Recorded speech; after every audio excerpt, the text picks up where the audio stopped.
글을 쓰신 채로 우리 빌립보서 2장 12절에서 18절 말씀입니다. 빌립보서 2장 12절에서 18절 말씀 한 절씩 교독하겠습니다. 그러므로 사랑하는 여러분, 여러분이 언제나 순종한 것처럼 내가 함께 있을 때뿐 아니라 지금과 같이 내가 없을 때에도 더욱더 순종하여서 두렵고 떨리는 마음으로 자기의 구원을 이루어 나가십시오. 하나님은 여러분 안에서 활동하셔서 여러분으로 하여금 하나님을 기쁘게 해드릴 것을 염원하게 하시고 실천하게 하시는 분입니다. 무슨 일이든지 불평과 시비를 하지 말고 하십시오. 그리하여 여러분은 흠이 없고 순결해져서 구부러지고 뒤틀린 세대 가운데서 하나님의 흠없는 자녀가 되어야 합니다. 그리하면 여러분은 이 세상에서 별과 같이 빛날 것입니다. 생명의 말씀을 굳게 잡으십시오. 그리하면 내가 다름질한 것과 수고한 것이 헛되지 아니하여서 그리스도의 날에 내가 자랑할 수 있을 것입니다.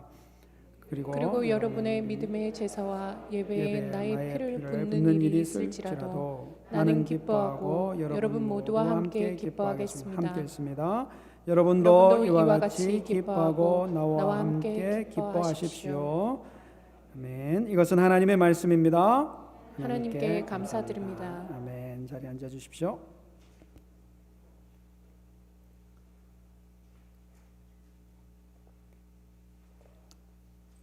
지난주에 우리가 예수 그리스도의 마음을 품으십시오라는 제목으로 말씀을 나누었습니다.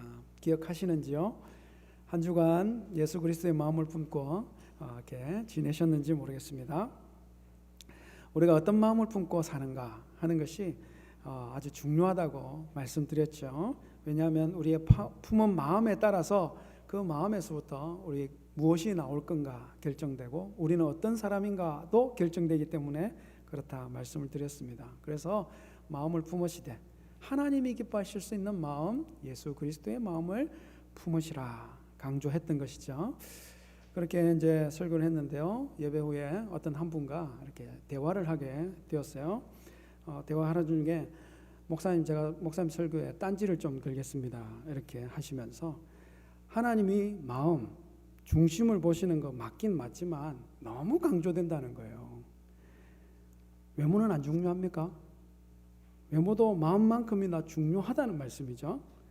목사님들이 너무 마음만 강조하다 보니까 성도들이 마음만 있으면 다 된 줄 알고 모양 이 외모는 전혀 신경 쓰지 않게 됐고 그런 성도들 때문에 오늘 교회가 세상에서 욕을 먹는 게 아닌가 이렇게 말씀하시는 거예요. 제가 속으로 생각했어요. 아하, 이거 100번 맞는 말씀이다. 이건 딴지가 아니고 그냥 맞는 말씀을 하시네. 그렇게 생각했죠. 여러분 아마도 이 사도 바울도요. 지난주에 한 이 본문 말씀에 틀림없이 어떤 성도분이 이렇게 반응하실 수 있겠다 싶어서 있는지 오늘 말씀을 이렇게 덧붙이고 계신 거예요. 그래서 지난주에는 우리가 마음이 너무너무 중요하다 이렇게 말씀드렸는데 오늘은 아예 제목부터 달리 잡았습니다. 제가 이렇게 제목을 잡았더니 우리 오간사님이 확인이 들어왔어요. 이 제목이 맞냐고. 맞습니다. 자, 오늘 제목이 뭡니까? 마음보다 외모. 한번 따라하시죠. 마음보다 외모. 마음보다 외모. 남자는 외모거든요. 본래는 오늘 본문이요. 너희 구원을 이루라 이 말씀을 중심으로 우리의 구원과 성화의 이 관계성을 다루는 설교를 하려고 했습니다. 이제 이 본문이 그 주제의 아주 핵심적인 말씀 중에 하나이기 때문에 그래요. 근데 또 오늘 본문을 통해서 성도가 마음에 있는 것뿐만 아니라 외모, 그러니까 나타나는 삶의 모습도 얼마나 중요한가 하는 것을 말씀하시는 본문이기도 합니다. 그래서 오늘은 좀 다른 관점으로 성도에게 외모가 왜 마음만큼 중요한가 하는 것에 대한 답을 해보는 것도 의미가 있겠다 그렇게 생각한 것입니다. 방금 말씀드린 대로 마음보다 외모라고 할 때의 그 말씀의 뜻은 무엇입니까? 외모는 당연히 마음으로부터 나오는 것이다. 이렇기 때문에 그런 거지. 마음에 있는 것이 밖으로 나와서 외모로 나타난다는 겁니다. 마음에 없는 것이 나올 리가 없죠. 잠시 흉내를 낼 수는 있습니다. 성대모사 하듯이 흉내는 낼 수 있겠지만 결국은 마음에 있는 그대로가 드러나게 될 것이다 하는 것입니다. 우리가 보이지 아니하는 그 마음을 확인할 수 있는 방법은 뭔가요? 제일 확실한 방법은 열매를 보는 것이죠. 열매를 보는 겁니다. 열매로 그 나무를 알 수 있다 하시지 않습니까? 마태복음 16장 33절에 보니까 이렇게 말씀하세요. 나무가 좋으면 그 열매도 좋고 나무가 나쁘면 그 열매도 나쁘다. 그 열매로 그 나무를 안다. 나무에 조금만 조예가 있으시면 꼭 열매가 안 달려도 나무를 보고 무슨 나무인지 금방 알지만 일반적인 사람들은요 잘 구분을 못해요. 그런데 누구나 나무의 종류를 알 수 있는 방법은 뭘까요? 열매가 열려 있는 걸 보면 되죠.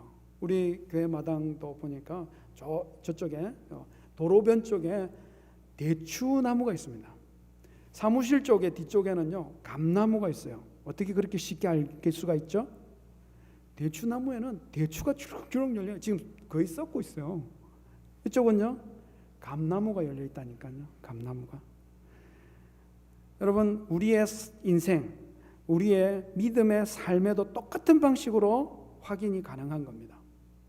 인생을 살았고 믿음의 삶을 살았다면 반드시 그 삶에는 열매가 맺히게 되어 있습니다.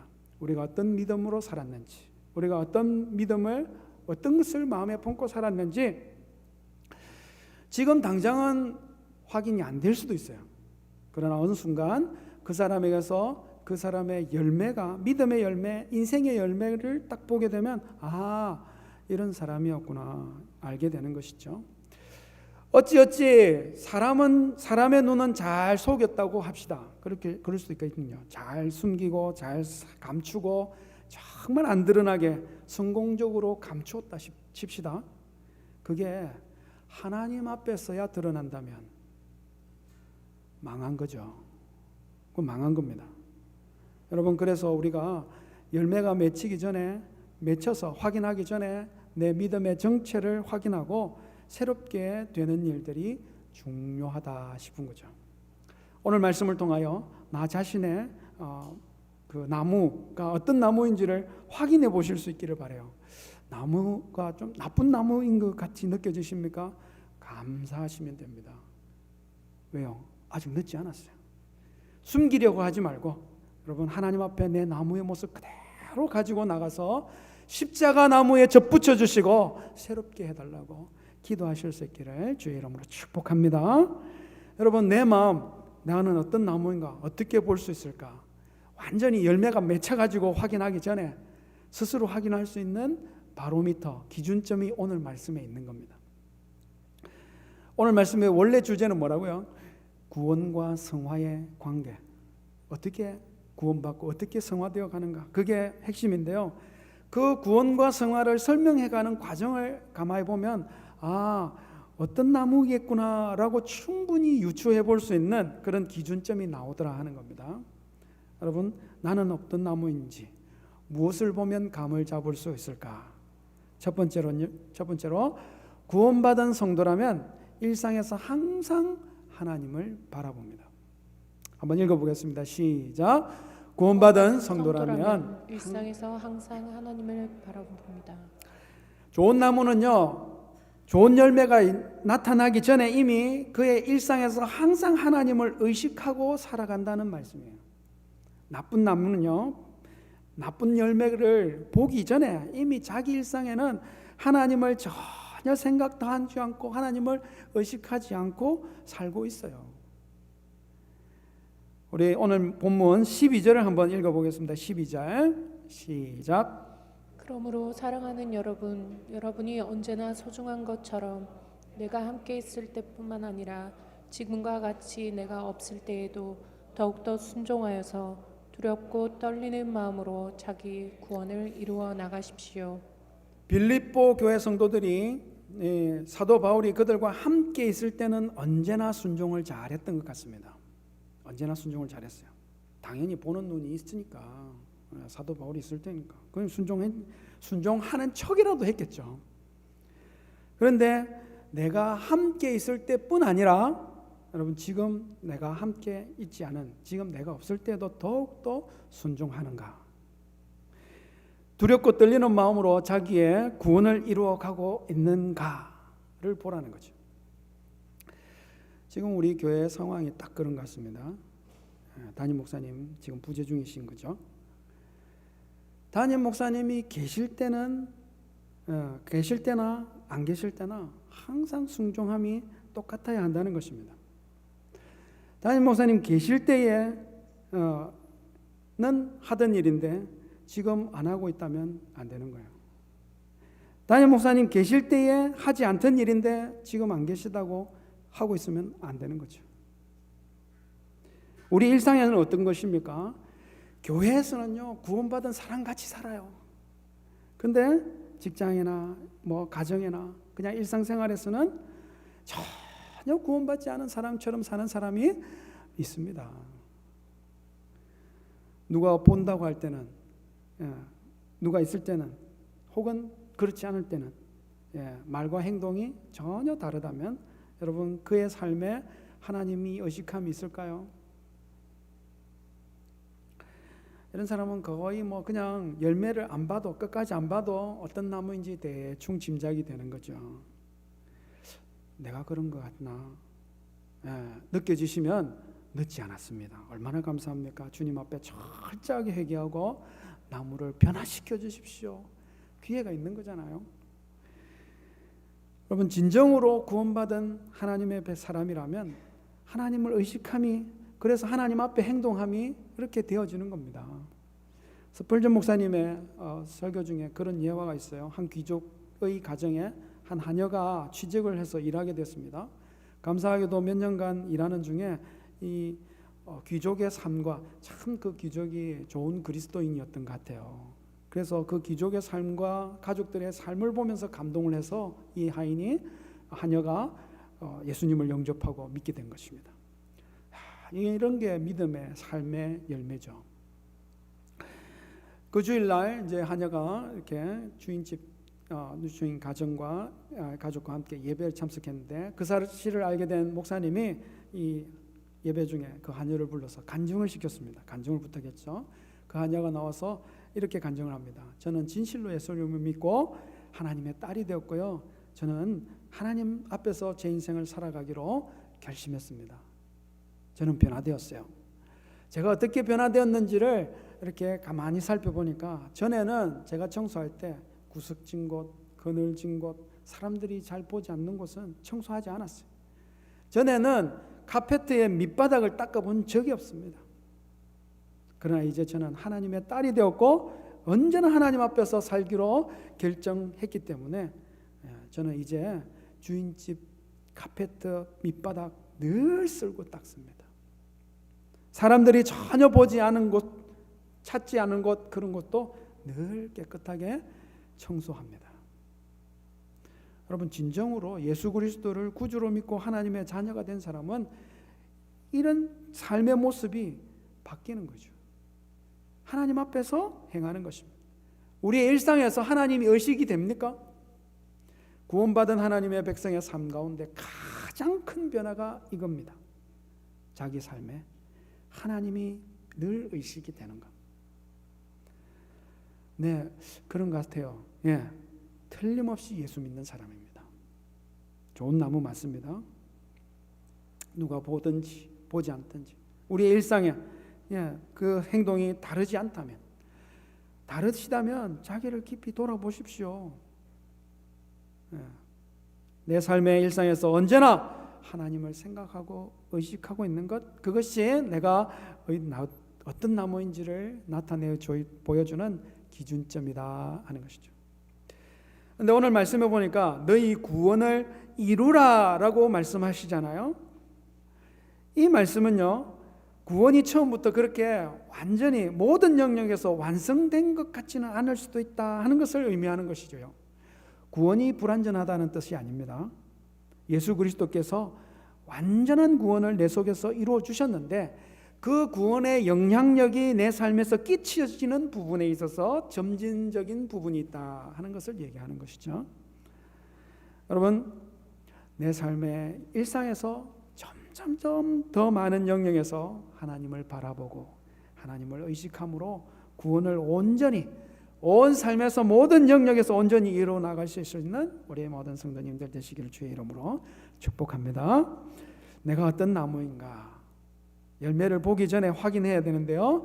그 또 다른 기준점은 두 번째로는 이게 너무 중요한 건데요. 하나님의 백성은요, 불평과 시비가 일어나지 않게 합니다. 한번 읽어보시겠습니다. 시작. 하나님의 백성은 불평과 시비가 일어나지 않게 합니다. 삶의 변화 중에 가장 큰 변화입니다.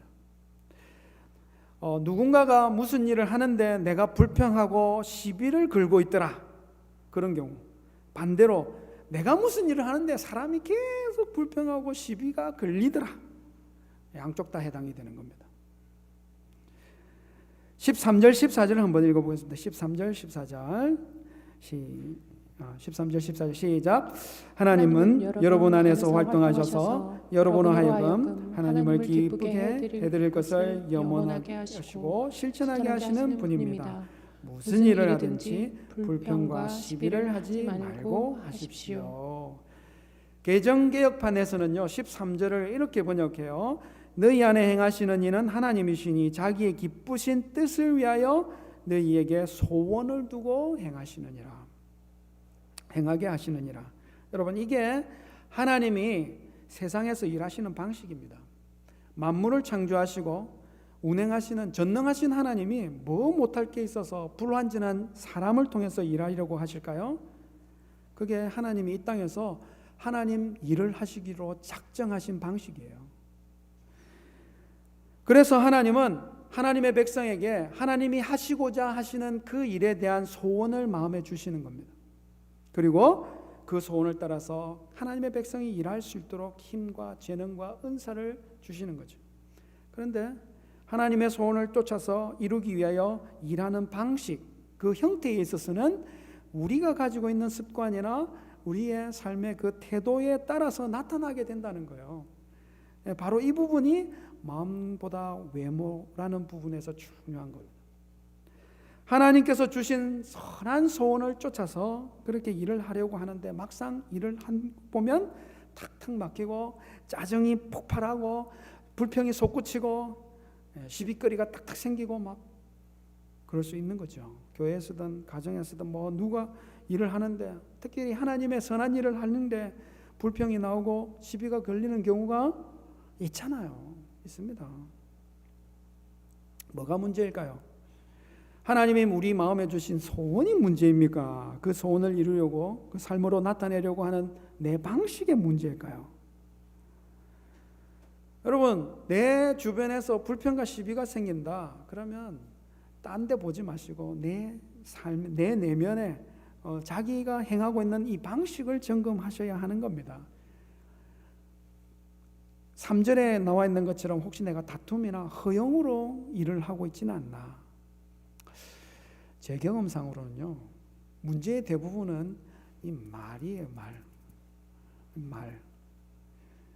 말하는 내용 자체나 일을 행하는 이 그 목표는요, 하나님이 주신 소원이니까 모든 사람, 다른 사람들 다 동의할 수 있습니다. 그런데 그 말하는 그건 자기 거거든요. 말하는 그 스타일 혹은 일을 행하는 그 방식이 내가 가진 습관, 버릇을 통하여 나타나는데 그래서 마음보다 외모가 더 큰 문제가 될 수 있다는 거죠. 이스라엘 백성들이 노예로 살다가 애굽에서 탈출했습니다. 가나안 땅으로 갑니다. 그런데 그 애굽에서 나온 1세대들은요 가나안 땅에 들어가지 못해요. 광야에서 40년을 빙글빙글 돌다가 그 1세대들이 다 죽고 나서야 그 다음 세대가 가나안 땅에 들어갑니다. 왜 그랬을까요? 불평 시비 때문에 그렇습니다. 어찌 불평해야 되는지 시비를 걸어대는지 툭하면 모세 불평하고 하나님 원망하고 툭하면 뭐든지 막 시비를 걸어요. 어째서 그랬을까요? 그게 애굽 노예로 살 때의 습관 버릇이 그런 겁니다. 노예가 마음으로부터 주인에게 충성할 수 있겠습니까? 그런 노예 보셨어요? 늘 불평하고 원망하고 시비를 붙이고 이런 게 그때 노예 때의 습관이 그런 거예요. 노예에게서 볼 수 있는 삶의 방식이 그런 겁니다. 노예에서 해방되고 자유를 얻어서 하나님의 백성으로서 적과 꿀이 흐르는 가나안 땅으로 향하여 가고 있는데도 왜 그렇게 불평하고 시비를 붙입니까? 몸은 해방되었는데 그 몸에 하는 행동은 그대로 노예처럼 하고 있는 거예요. 하도 불평을 해야 되니까 결국 그 불평을 해야 되는 1세대들 60만 명이 다 죽을 때까지 광야에서 40년을 굴리신 겁니다. 노예 습관이 다 빠질 때까지. 제가 계산을 해봤거든요. 장정 60만 명이잖아요. 아내까지만 해도 120만 명입니다. 40년을 광야에서 돌았는데 40년 곱하기 365일 하니까 14,600일 정도 나와요. 여러분 그걸 120만 명에 나누니까 하루에 82명씩 매일 죽어나갔습니다. 하루도 안 빠지고 82명씩. 3일장만 치른다고 해보세요. 3일장 뭐 치를 리가 있겠습니까? 광야에서. 근데 뭐 한 가정에 엄마 아빠 쳐서 할아버지 할머니 삼촌 고모 이모 뭐 다 이렇게 치면 안 걸리는 가정이 있겠어요? 매일 다 걸리는 거죠. 여러분 그러니까 출애굽해서 가나안 땅으로 갈 때는 정복을 위한 진군 행렬이었는데 불평불만 시비로 광야를 돌 때는 장례 행렬이 된 겁니다. 우리 인생도 내 삶도 마찬가지일 것입니다. 불평하는 마음, 시비하는 마음 이런 게 다 없어질 때까지 인생을 돌지 몰라요. 불평하고 원망하고 그런 시비를 거는 그런 습관이 사라질 때에야 가나안 땅에 들어갈 수가 있게 될 줄 믿습니다. 내가 무슨 일을 하기만 하면 나는 순수한 심정으로 하는데 하나님 소원 주셔서 하는데 나랑 일하기만 하면 주변 사람들이 불평하고 시비가 붙는 일이 자주 일어난다. 자기를 돌아보시라니까요. 내게 굳어있던 그 옛사람의 일하는 방식, 말하는 그런 습관들이 여러분 구원받은 사람답게 변화되어가는 그런 성화의 과정이 그런 불평 시비를 하는 그런 것들을 벗어버리는 지속적인 분투를 통해 이루어져 가는 줄 믿습니다. 특별히 이 불평하고 시비하는 습관을 고치는 게 너무너무 좀 중요하기 때문에 왜 그게 중요한지를 두 가지 이유를 덧붙여서 설명을 하고 있어요. 너무너무 중요한 것입니다. 첫 번째 이유는 이 불평하고 시비하는 습관이요, 하나님이 우리를 통해서 나타내고자 하는 그 영광을 가리는, 영광이 나타나는 것을 불가능하게 만드는 것이죠. 한번 읽어보겠습니다. 시작. 불평 시비 때문에, 때문에 하나님의 영광이 나타날 수가 없습니다. 여러분 15절에 보니까 그렇게 말씀합니다. 그리하여 여러분은 흠이 없고 순결하여져서 구부러지고 뒤틀린 세대 가운데서 하나님의 흠없는 자녀가 되어야 합니다. 그리하면 여러분은 이 세상에서 별과 같이 빛날 것입니다. 하나님이 우리에게 소원을 주셔서 행하신다고 했잖아요. 그래서 우리로 통해서 그 일이 세상의 성취됨을 인하여서 하나님의 영광이 드러나는 것입니다. 이 구부러지고 뒤틀린 세대 가운데서 하나님의 흠없는 자녀로 우리가 나타나게 하시는 거예요. 영광이 자녀를 통해서 아버지께서 영광을 받으시는 것입니다. 그 정성이 죽으면 장례식장에 사람 많이 갈까요? 네, 많이 가겠죠. 근데 정성 아버지가 돌아가시면요, 인산인해를 이룹니다. 왜요? 네. 우리는 이 세상에서 하나님의 영광을 드러나게 하도록 하나님의 자녀로 부르심을 받은 줄 믿으시기 바랍니다. 그런데 하는 일마다 불평, 시비가 일어난다면 하나님 영광이 드러날까요?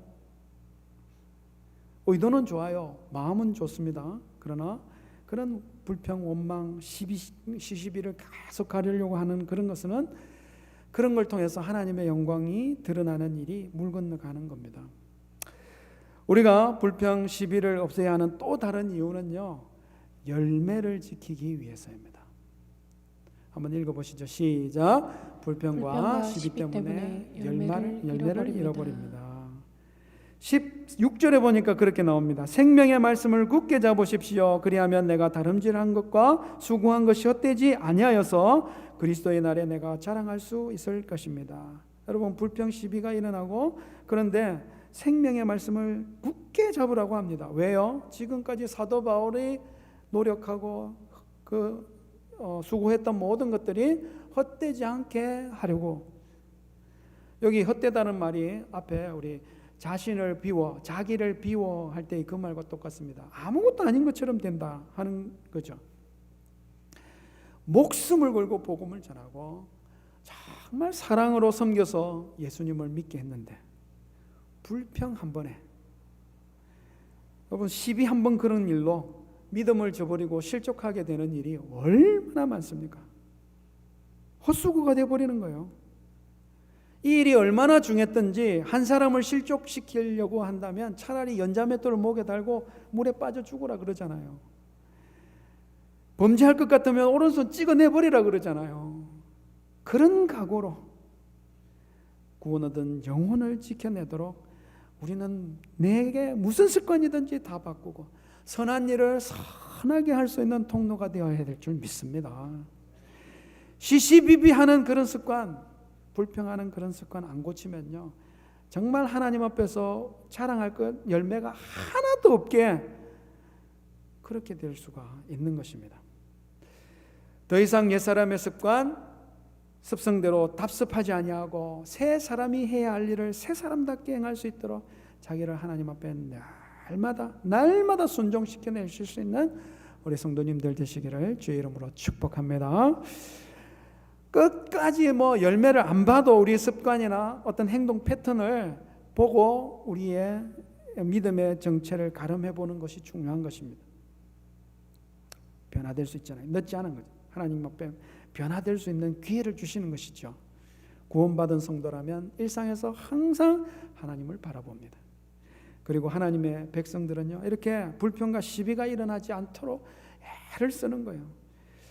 마지막으로 그런 기준이 되는 것은요, 다른 사람을 위해서 기쁘게 헌신하는 것이 중요한 성도의 삶의 양태가 되는 것입니다.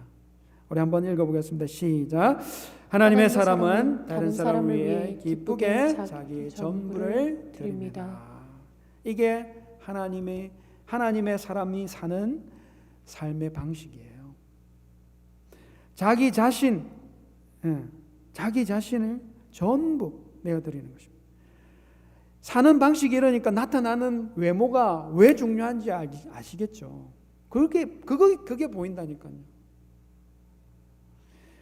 높아심에서 먼저 말씀드리는데, 여러분, 구원받기 위해서 헌신하는 삶을 사는 게 아닙니다. 이미 구원받은 백성이 사는데 다른 사람을 위해서 기쁘게 자기 전부를 내어드린다는 것이죠. 명확하게 구분하셔야 됩니다. 구원받는 일에 대해서는 외모가 전혀 중요하지 않습니다. 누구든지 주의 이름을 부르는 자는 구원을 얻으리라. 그러나 구원받은 백성이 이 땅을 살 때에 하나님의 영광을 나타나게 하려고 하다 보니 그의 외모, 그의 삶의 양태가 이렇게 바뀌더라 하는 거죠. 구원받은 하나님의 사람이 삶으로 나타나는 그 외모, 삶의 모습이 다른 사람을 위하여 자기 전부를 내어드리는, 그것도 기쁘게 내어드리는 그런 헌신된 삶을 사는 것입니다.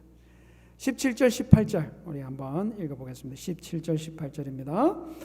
그리고 그렇습니까? 시작. 그리고 하나님이 여러분의 믿음의 제사와 예배에 나의 피를 붓는 일이 있을지라도 나는 기뻐하고 여러분 모두와 함께 기뻐하겠습니다. 여러분도 이와 같이 기뻐하고 나와 함께 기뻐하십시오. 여러분 개정개혁판에는 17절에 이렇게 번역했는데요. 내가 만일 너희 믿음의 제물과 섬김 위에 내가 나를 전제로 드릴지라도 나는 기뻐하고 너희 무리와 함께 기뻐하리라 이렇게 말씀하고 있습니다. 이 전제 피를 붓는 일에 이렇게 얘기하고 있는데요. 전제 관제라고도 합니다. 전제는요 부어드리는 제사를 얘기해요. 따라드리는 이렇게 그 술을 쓰거든요. 포도주를 씁니다. 포도주나 독주를 하나님의 제단 위에 있는 제물 그 위에다가 이렇게 부어 드립니다. 그래서 전제는 단독으로 드리는 제사가 아니라 항상 메인 제사가 있고 그게 곁들여서 이렇게 드리는 제사죠. 제물 위에 포도주를 붓는다 하면 어떤 현상이 일어날까요? 불에 알코올 부어 보셨죠? 부어 보셨습니까? 그 현상입니다. 불 위에 있는 제물에 포도주, 알코올을 부으면요, 확 타오르는 거잖아요. 예, 그렇게 제물이 잘 타오르도록 하는 그 제물이 제사가 하나님 앞에 드려질 수 있도록 잘 타오르도록 그렇게 하는 그런 제사의 역할이 전제입니다. 그 전제를 드린다는 것은 이 섬기는 자가 정말 완전히 헌신하겠습니다. 주를 위해서 내 목숨까지도 기꺼이 온전히 다 드리겠습니다 라고 하는 헌신을 나타내는 것이죠. 빌립보 교회의 모든 성도들이 이 드리고 있는 믿음의 제물 그 섬김이 더 돋보이고 하나님께 완전해질 수 있도록 내 목숨까지 내어놓을 수 있도록 헌신하겠다 하는 뜻이죠. 그런데 그런 헌신을 억지로 하고 혹은 마지못해서 하는 것이 아니라 기쁘게 자원해서 한다는 것입니다. 그게 바로 하나님 사람이 이 땅을 사는 삶의 방식이라고요. 자기가 안 드러나면 안 하고 자기가 드러날 일만 골라서 하고 이게 아니라고요. 하나님을 믿는 사람들은 점점 이렇게 살아가게 될 줄 믿습니다. 마음보다 외모, 이 말씀으로 오늘 말씀드리고 있습니다. 하나님의 사람, 하나님의 백성이라면 일상에서 늘 하나님을 의식해요. 내 입에서 불평이나 시비가 더 이상 나오지 않도록 그렇게 애를 쓸 것입니다. 다른 사람을 위해서 언제나 자기 자신을 기쁘게 헌신할 수 있게 될 것입니다. 이런 삶을 살다 보니 진정한 믿음의 열매가 그 외모에서 보이게 되는 것이죠. 목사님, 저는 종종 하루 종일 하나님 생각, 하나님 의식하지 않고 산 적도 많고 불평하거나 시비로 마음이 아픈 적도 많고 헌신도 억지로 하거나 혹은 피했던 적도 많은데 제 모습 생각해 보니 저는 진정한 하나님의 백성이 아닌 건가요? 안심하십시오. 그렇진 않습니다. 안심하십시오. 오늘 방금 말씀드린 대로 구원을 이루라라는 말씀은 내 삶 가운데서 그 구원의 완성에 점진성이 있다는 말씀 드렸습니다. 구원받아서 새 사람이 된 성도들 안에도 여전히 아직 옛사람의 모습이 나타날 때가 있다는 사실을 기억하실 수 있기를 바랍니다. 그러나 그 옛사람, 옛습관과의 싸움이 내 안에 있습니까? 그러면 그리스도인 맞습니다. 브라질에서 선교하시고 있는 가정사역 강사로 활발하게 사역하시는 그 도은미 사모님이라고 있는데요. 쓰신 책에 그런 경험이 나와요. 한국에서 이제 브라질에 있는데 한국에서 강의가 있어가지고 준비하는 그 기간이었습니다. 얼마나 바쁩니까? 너무 바빠서 선교사님인 이 남편을 제대로 챙겨 드릴 수가 없는 건데 그게 늘 마음에 걸린 거예요. 하루는 이 바쁜 중에 또 남편 저녁이라도 한번 챙겨 드려야 되겠다. 그렇게 해서 시간을 왕창 내 가지고 브라질이니까 브라질에서 구할 수 있는 그걸로 브라질식 만찬을 한 상 가득 이렇게 준비를 한 겁니다. 이제 남편이 저녁에 들어왔는데 그 상을 보더니 하는 말이 여보 나를 위해서 이렇게 상을 차려줘서 고맙기는 한데 나 오늘 라면 먹으면 안 될까? 지금 이 상을 보고 지금 그게 할 말입니까? 여보, 라면은 언제든지 먹을 수 있으니까 오늘 저녁은 이걸로 드세요 라고 친절하게 말하였으나 남편이 막무가내인 거예요. 굳이 라면을 먹겠다는 거죠. 완전 뚜껑이 열렸습니다. 그래도 어떻게 라면을 끓여줬어요. 라면 앞에 탁 주고는 먹든지 말든지 문을 꽉 닫고 들어갔습니다. 그 다음 며칠간은요, 완전 냉전이죠. 칼바람 샤 불고 말 한마디도 없이, 아시죠? 얼마나 괘씸한지 막. 더 괘씸한 거는 잘못했으면 먼저 와서 얘기를 해야 되잖아요. 살살살살 피해 다니고. 새벽 기도하는데 새벽 기도하는 남편을 보니까 얼마나 가정스럽게 보이는지. 근데 강의 날짜는 자꾸 다가오고 이런 마음으로는 강의고 모시고 안 되겠다 싶어가지고 결국 사모님이 먼저 남편에게 말을 걸었습니다.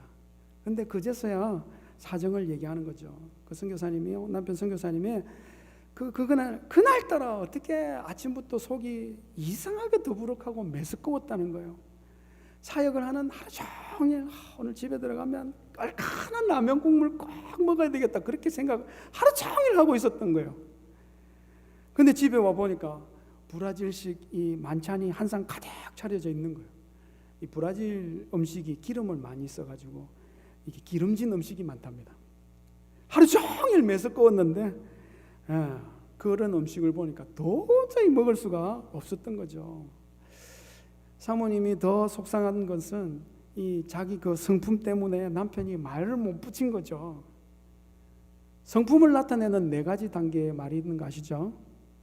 성품의 일반적인 말은 성격, 성격이 조금 안 좋아지면 성질, 성질이 조금 더러워지면 성깔. 그러니까 이 사모님이 자기 그런 성깔, 성질 때문에 남편이 말도 못 붙이고 눈치만 보고 이렇게 있었던 거예요. 사모님 그런 자기 자신의 모습에 너무 속이 상해가지고 교회 가서 밤새도록 울면서 기도했답니다. 하나님, 내가 하나님 사람이라고 하는데 왜 이렇게 성질이 안 죽어지고 안 고쳐지고 사랑하는 사람 상처만 주고 삽니까? 통회하면서 하나님 제발 저 좀 고쳐주세요. 저 좀 고쳐주세요 하면서 울면서 그렇게 기도했어요. 근데 새벽 6쯤 되었을 때 하나님께서 말씀하시더랍니다. 은미야, 고쳐달라 하지 말고 죽여달라 해라. 우리 안에 옛사람은 고쳐도 옛사람일 뿐이구나. 하나님은 옛사람 고쳐서 쓰시는 것이 아니라 새사람으로 함께 일하신다는 사실이죠. 그래서 오늘 우리 예배할 때마다 항상 기도하고 선언하잖아요.